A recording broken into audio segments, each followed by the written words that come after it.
Presiden Joko Widodo meluncurkan Bursa Karbon Indonesia dalam acara yang digelar di Main Hall Bursa Efek Indonesia, Jakarta, pada Selasa, 26 September tahun 2023. Dalam sambutannya, Kepala Negara menyebut bahwa bursa karbon pertama di Indonesia tersebut merupakan komitmen Indonesia dalam mengatasi krisis perubahan iklim.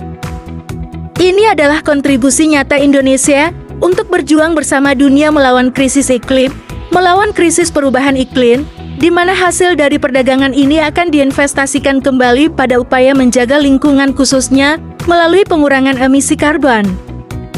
Presiden menjelaskan bahwa Indonesia memiliki potensi yang cukup besar dalam menjalankan Nature Basic Solution.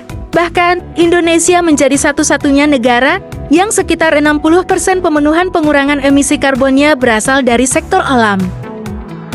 Jika dikalkulasi, potensi bursa karbon, kita bisa mencapai potensinya Rp3.000 triliun, bahkan bisa lebih. Sebuah angka yang sangat besar. Presiden juga menyebut potensi tersebut akan menjadi sebuah kesempatan ekonomi baru yang berkelanjutan dan ramah lingkungan yang sejalan dengan arah dunia yang sedang menuju kepada ekonomi hijau.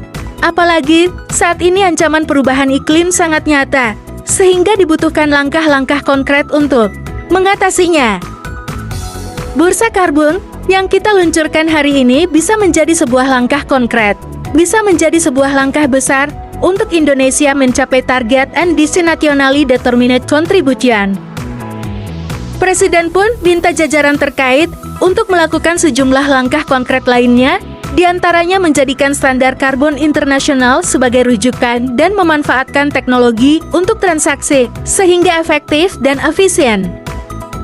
Selain itu, langkah lainnya adalah menetapkan target dan lini masa, baik untuk pasar dalam negeri maupun pasar internasional. Di samping itu juga mengatur dan memfasilitasi pasar karbon sukarela sesuai praktik di komunitas internasional dan memastikan standar internasional tidak mengganggu target NDC Indonesia.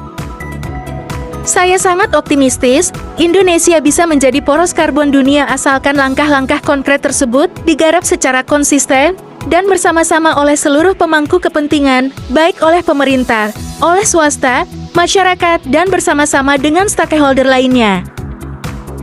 Turut mendampingi Presiden dalam acara tersebut adalah Menteri Koordinator Bidang Kemaritiman dan Investasi Luhut Binsar Panjaitan, Menteri Lingkungan Hidup dan Kehutanan Siti Nurbaya, Menteri Dalam Negeri Tito Karnavian, Sekretaris Kabinet Pramono Anand, PJ Gubernur DKI Jakarta Heru Budi Hartono, dan Ketua Dewan Komisioner Otoritas Jasa Keuangan Mahendra Siregar.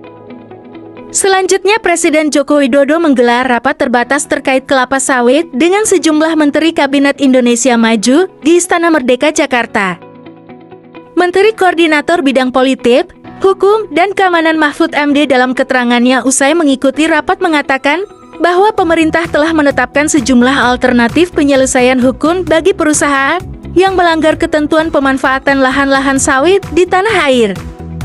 Alternatif pertama, selesaikan baik-baik dengan denda administratif dan menyelesaikan seluruh persyaratan. Kalau melanggar, tidak mau juga kooperatif sampai waktu yang ditentukan, ya November nanti ketentuannya akan dipidanakan. Penyelesaian pemanfaatan lahan-lahan sawit secara tidak sah sudah diputuskan akan denda administratif dan penyelesaian atas kerugian negara dengan berbagai dendanya. Mahfud juga menjelaskan bahwa perusahaan yang tidak kooperatif akan dipidanakan. Bahkan, pidana tersebut tidak hanya menghitung kerugian negara, tetapi juga kerugian perekonomian negara. Kerugian perekonomian negara itu dihitung oleh pakarya. Berapa misalnya, selama menggunakan lahan tidak sah itu keuntungan gelap yang diperoleh berapa? Kita hitung semua, kemudian kerusakan lingkungan alam negara harus membayar berapa? Itu akan dibebankan kepada dia semuanya. Mahfud menyebut bahwa pemerintah sudah melakukan identifikasi terhadap sejumlah perusahaan yang harus menyelesaikan masalah terkait pemanfaatan lahan sawit. Pemerintah turut melibatkan Kejaksaan Agung untuk melihat aspek pidana dan melibatkan Badan Pengawasan Keuangan dan Pembangunan BPKP untuk menghitung jumlah kerugian negara. Kerugian keuangan negara itu seharusnya, kalau ini dikelola secara sah, pajaknya berapa? Kemudian dendanya berapa? Nah, yang kerugian perekonomian negara itu, dia memperoleh keuntungan secara ilegal, sehingga kemarin kenakan 42 triliun rupiah, karena kita menghitung perekonomian negaranya. Dari Jakarta, KSK Indonesia melaporkan.